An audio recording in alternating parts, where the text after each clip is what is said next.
Hair spa या कुछ ऐसा देख लूँ और करवा लूँ, और देखता हूँ वहाँ पे सही लगेगा और सही बजट में होगा तो कराऊँगा, अदरवाइज़ नहीं कराऊँगा। और एक चीज़ और बताना भूल गया था कल मैं कि मेरे को ये होटल कितने का पड़ा। मेरे को लमसम ये होटल पड़ा है 1800 का पर डे इंक्लूडिंग ब्रेकफास्ट। तो प्राइस वाइज सही है, सिटी सेंटर के बिल्कुल नियर बाय है, और जो है लेक व्यू भी है, वाटर विला है एक तरीके से, क्योंकि लेक के बिल्कुल बीच पे बना हुआ है ऊपर। तो रेट वाइज तो अच्छा था ऑप्शन ये। बाकी अगर ऑन एन एवरेज देखूँ मेरे स्टे का, तो मैंने निकाला तो ये 2000 रुपीज़ पर डे का आया मेरा, यानी मैंने 6 नाइट, सो जो टोटल हुआ 12,000 रुपीज़ उसका हो गया, और 1000 रुपीज़ आप खाने का और ट्रैवल का मान लो, क्योंकि ज़्यादा एक्सपेंसिव नहीं है और थोड़े में पेट भर जाता है। यहाँ पे इतना ज़्यादा क्वांटिटी में दे देते हैं, तो 1000 के हिसाब से लगाऊँ 6 दिन का और 1 दिन का एक्स्ट्रा, तो 7000 ही हो गए। 12 और 7 19, और 2000 की वही बस जो मैंने कराई थी दनांग टू हनोई के लिए 21,000, 3,000 3,500 रुपये करीब बाना हिल्स के, तो वो पड़े 24,500। और थोड़ा बहुत ख़रीदा और सामान लेने में 1500 तक मैक्स टू मैक्स, तो 26,000 रुपये तक का अभी तक मेरा खर्चा हो गया इसमें। और इसमें काफ़ी चीज़ें मैंने कवर अप कर ली, आपको भी दिखा दी। अभी बचा है थोड़ा सा हनोई का पार्ट, उसको मैं आज कर लेता हूँ क्योंकि कल की मेरी फ़्लाइट है, तो कल के लिए ज़्यादा डिपेंड नहीं चाहता मैं कि किसी चीज़ पे रहूँ और ज़्यादा डिले करूँ किसी चीज़ को दिखाने में, तो आज ट्राई करूँगा। ये देख सकते हैं यहाँ पे भी जो है पीपल के पेड़ के नीचे बैठने वाला हिसाब है।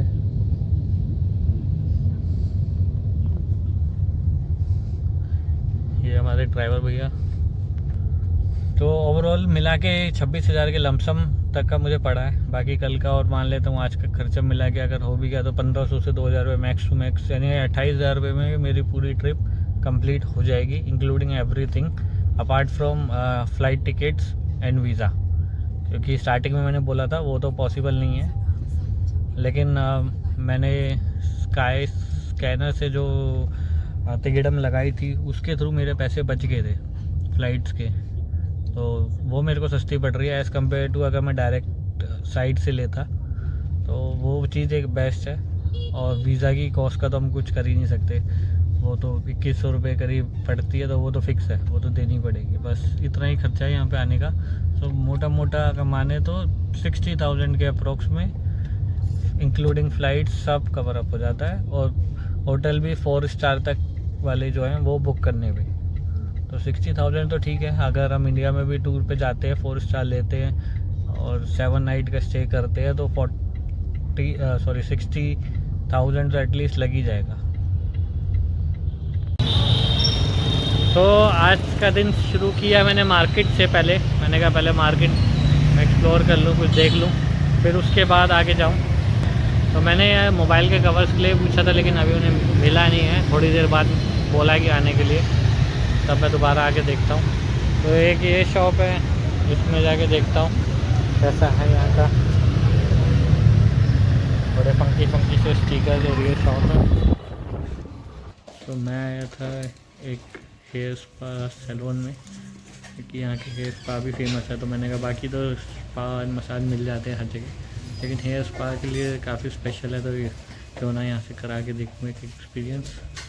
पहले तो इन्होंने वेलकम ड्रिंक से मतलब दिया मुझे, और कुछ चॉकलेट्स हैं, ये भी वेलकम ड्रिंक के लिए। और अरोमा तो यहाँ पे बहुत अच्छा है, इस तरीके का नज़ारा। और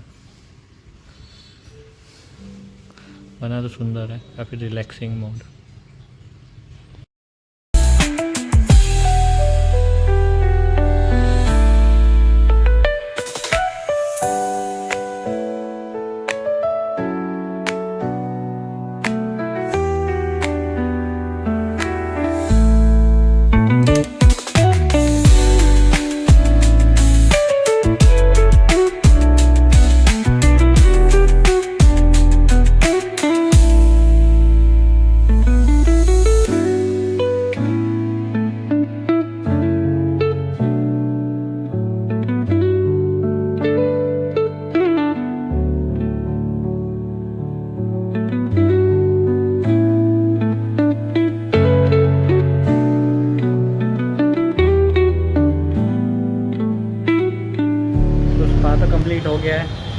उसके बाद बाल मेरे बड़े सॉफ्ट हो चुके हैं।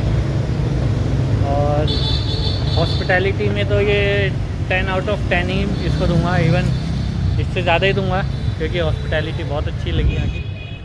एक का ये है सेंसिस, तो इसके अंदर मैंने कराया था। ये जस्ट बेसमेंट में है इस होटल के।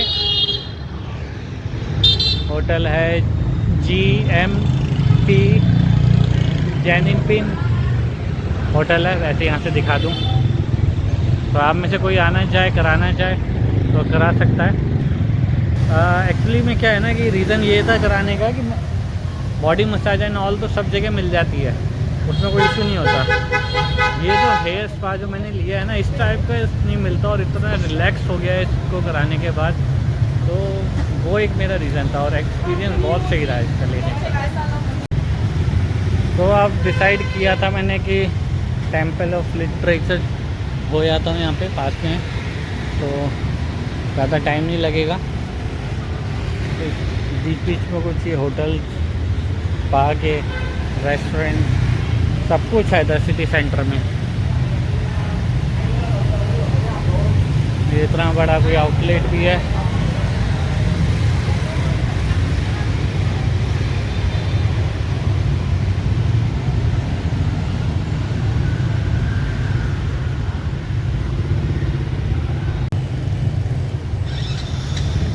दो किलोमीटर का रास्ता था वॉक कर के। मैं सोचा कि पहुंचता हूँ, क्योंकि बहुत ज़्यादा क्या टैक्सी करता रहूँ, थोड़ा वॉक कर लेता हूँ, सही रहेगा। वही हर जगह ट्रैफिक बहुत ज़्यादा है, बहुत ही ज़्यादा। तो अभी बस लगेगा आई थिंक 2-3 मिनट और, उसके बाद प्रेसिडेंशियल पैलेस पे पहुंच जाऊंगा। पहले मैं जा रहा हूँ टेम्पल ऑफ लिटरेचर। अभी मैंने आपको बोल दिया कि प्रेसिडेंशियल पैलेस, बट पहले आता है टेम्पल ऑफ लिटरेचर, तो पहले इसी को कवर कर लेता हूँ। बाकी जो है बाद में जाता हूँ उस तरफ। ये है वो टेम्पल ऑफ लिटरेचर। तो थोड़ी इसकी हिस्ट्री के लिए बात कर लेते हैं। ये जो है टेम्पल ऑफ लिटरेचर बन के रेडी हुआ था 1070 CE में, और ये जो है राजा जो थे उनके वो थे LY थान तोंग। तो ये जो इसका जो ड्यूरेशन था वो था 1054 से लेके 1072 तक। इस ड्यूरेशन के अंदर इन राजा ने बनवाया था, और इसका जो रीज़न था वो ये था कि जो उनके प्रिंसिपल से डिसिप्लिन था, उस चीज़ को बनाए रखने के लिए ये चीज़ का जो है कंस्ट्रक्शन हुई थी उस टाइम पे, और तब से लेके अभी तक इसको ये जो है एज अ हिस्टोरिकल मॉन्यूमेंट्स में काउंट होता है। तो इनकी भी हिस्ट्री काफ़ी पुरानी है। ऐसा ये कुछ देखने में है। एंट्री टिकट भी है इनकी, तो पहले जाके एंट्री टिकट लेनी पड़ेगी, फिर उसके बाद ही अंदर जा पाऊँगा।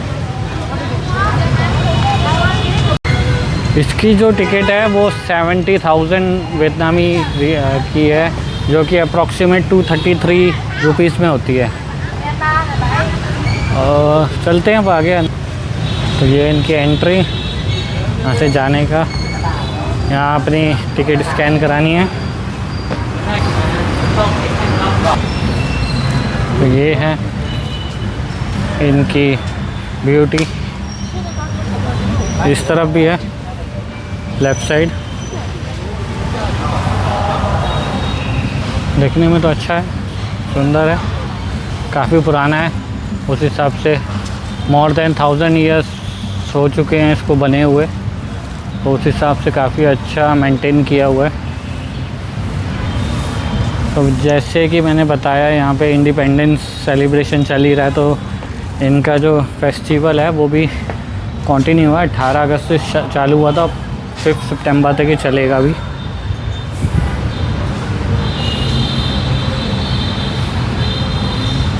इस तरीके से काफ़ी बड़ा है। बहुत ज़्यादा स्पेस है। ये और आगे जाता हुआ और यहाँ का अलग नज़ारा, एक और गेट यहाँ का। तो ये है सेंट्री के बाद यहाँ से नज़ारा। ये एक छोटी सी लेक बना रखी है।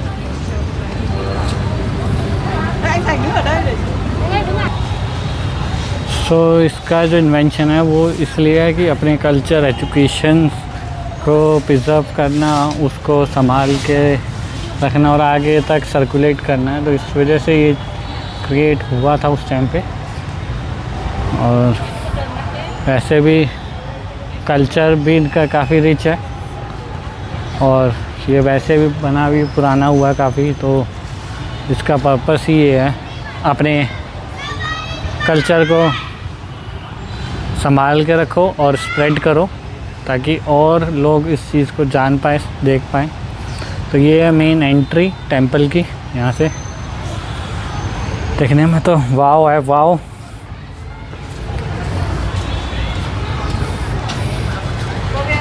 ह्यूमिड तो बहुत ज़्यादा है यहाँ पे, गर्मी नहीं है पर ह्यूमिड ज़्यादा है। हवा नहीं चल रही है ठंडी और वैसे भी, तो इसलिए पसीने ज़्यादा आ रहे हैं, इसलिए ज़्यादा हालत ख़राब होती है। सिर्फ ऐसे में मन करता है कि सिर्फ कोकोनट पियो, पानी पियो जितना हो सके और इस गर्मी से बचे रहो। ये है इनकी आर्ट यहाँ पे।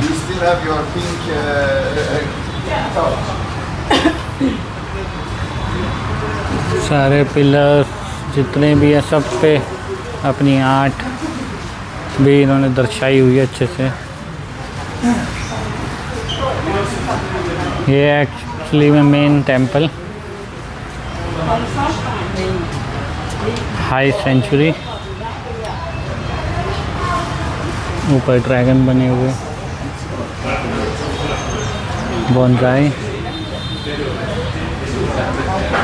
ये जो इंसेंस रखने के लिए 4 किलो का है खाली, हैवी मेटल है काफ़ी।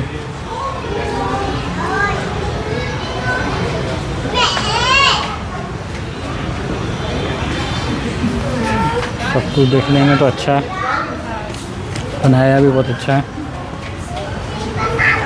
अंदर की तरफ जो है वो ऐसी है स्टैचू।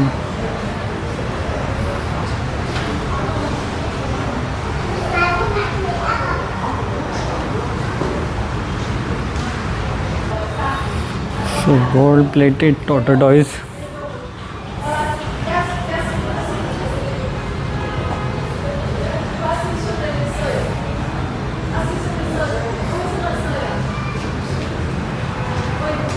देख सकते हो किस तरीके की आर्ट इस पे करी हुई है पिलर्स पे, और तभी का ये करा हुआ है आर्ट वर्क है, अभी तक ये सब चल रहा है। ये दूसरी तरफ के जो है इनके स्टैचू,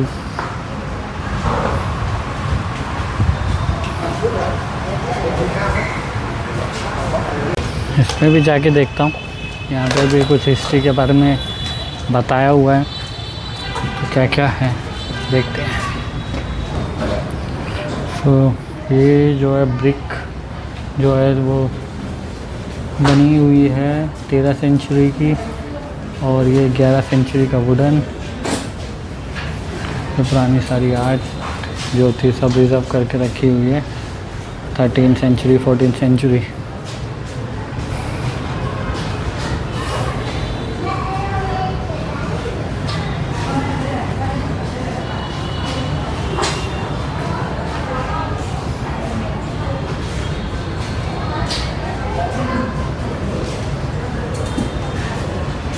ये हैं जो सबसे पहले इनके टीचर जिसे बोलते हैं, इसको फॉलो करते हैं 1009 से लेके 1225 तक। फिर उसके बाद इनका था जो है, ज़्यादा तेज़ भी नहीं बोल सकता लेकिन इतना बोल रहा हूँ कि सबको सुनने में इजी रहेगा। ये इनकी ट्रेडिशनल ड्रेस, इस तरीके का है कुछ। तो गाड़ी मिल नहीं रही थी तो मैं सोचा कि चलो क्यों ना 2 व्हीलर से ही चलूँ, और उसका भी एक अलग मज़ा है। तो स्कूटी ले ली है, स्कूटी पे जा रहा हूँ भाई के साथ घूमते हुए। ये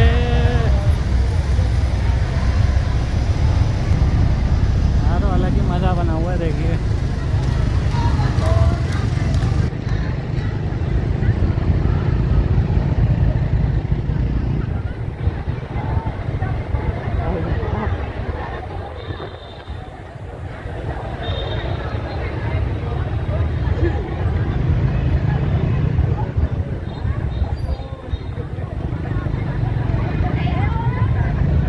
और जाना भी मैंने सिर्फ जो है लोटस पपेट थिएटर में, तो वहाँ पे जाके देखता हूँ अभी मिल पाती है टिकट तो।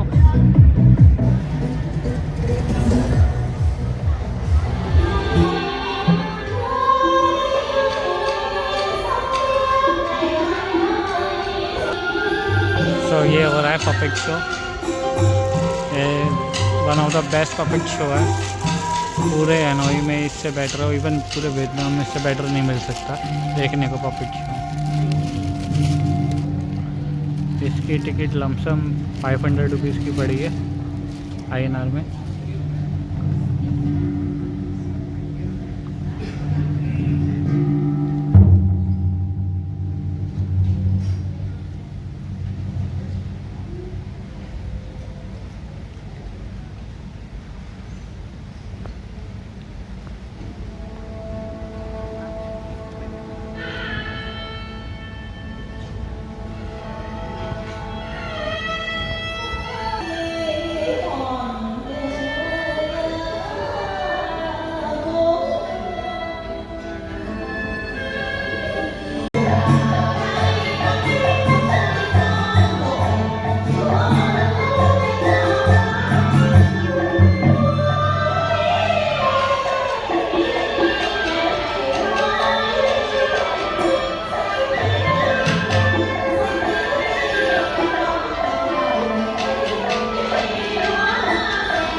शो तो ख़त्म हो गया था। इसके बाद अब सामने है एक लेक, होएम किएम करके नाम है इसका। थोड़ा सा टफ नाम है बट ठीक है, इतना तो मैंने बोल लिया। पर ये लेक जो है बिल्कुल सिटी सेंटर के बीच में है, तो ये रात में सारे टाइम लोग यहाँ पे घूमते रहते हैं। और बोटिंग वगैरह तो कोई नहीं दिख रही यहाँ पे, पर ये है कि यहाँ पे अभी इंडिपेंडेंस सेलिब्रेशन के लिए कुछ ना कुछ हो रहा है इवेंट। तो ये लेक है, वो लाइट्स वगैरह लगा रखे काफ़ी ज़्यादा। तो डेकोरेशन वाला काम तो यहाँ पे चल ही रहा है। ऐसा लग रहा है लोग बहुत ही ज़्यादा अच्छे से इसको सेलिब्रेट करते हैं, तभी इतनी तादाद में पब्लिक मुझे यहाँ पे दिख रही है जब से मैं आया हूँ इस साइड, हनोई की साइड कल से। और अभी तो ये बढ़ती जाएगी बोल रहे हैं ऐसा।